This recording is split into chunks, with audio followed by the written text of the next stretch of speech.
Hi folks, we're having a beautiful day in Colorado here today, up here at 9,000 feet. And we're working on this guy today. It's a two-wheel drive, non-ABS, 1999, first generation, which is, I believe, 94 to 2000. That's the first gen.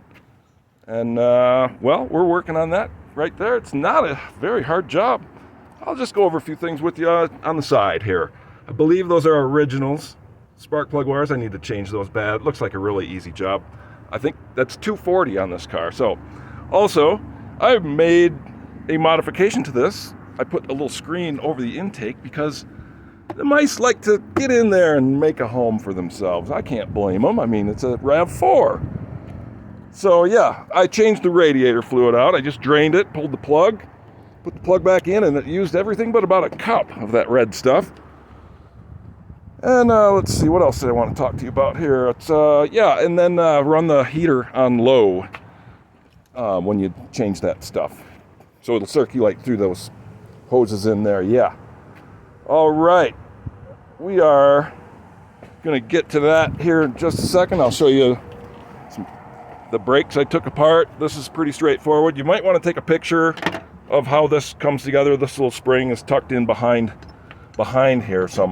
Yeah, it's just, yeah, you want to take a picture of it, or actually if you do one side at a time, you could use the other side for reference.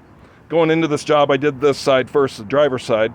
This car was making a lot of noise. I thought for sure it was going to be the driver's side, but it looks like the passenger side turned out to be the one that was it still made noise after I changed the first one, and I drove it around, and yeah.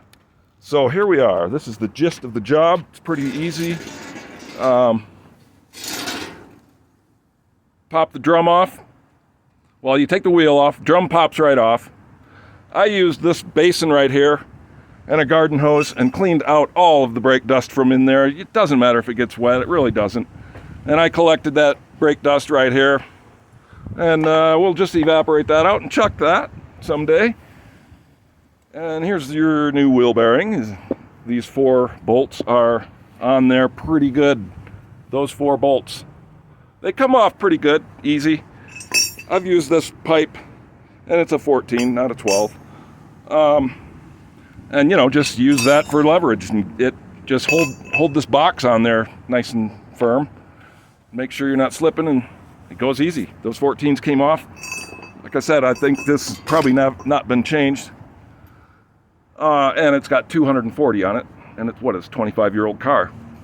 All right, so once I got those 4 bolts out, this guy was sitting on the back like so, and I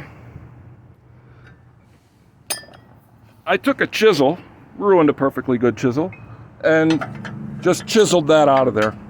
It took going around all sides, and it came out.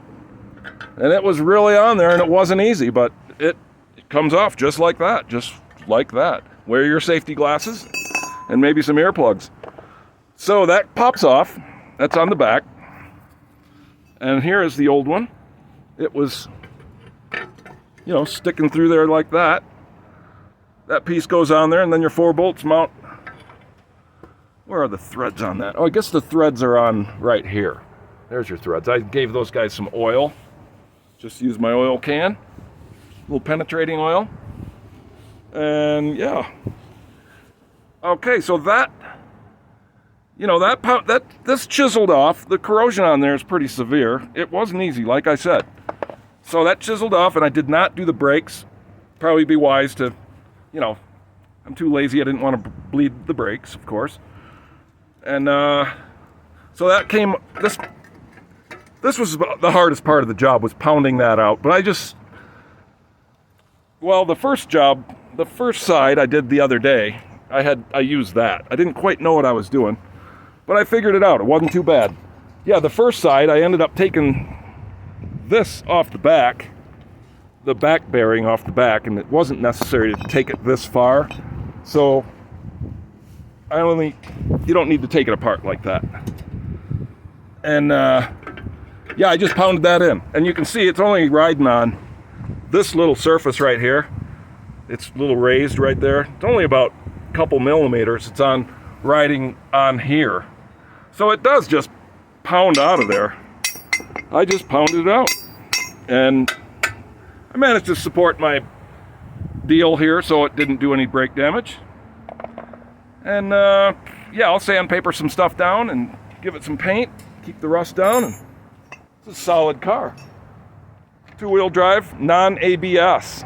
So non-ABS made it a little easier than having an ABS on there. And that's a pretty easy job overall. So you have yourself a wonderful day out there.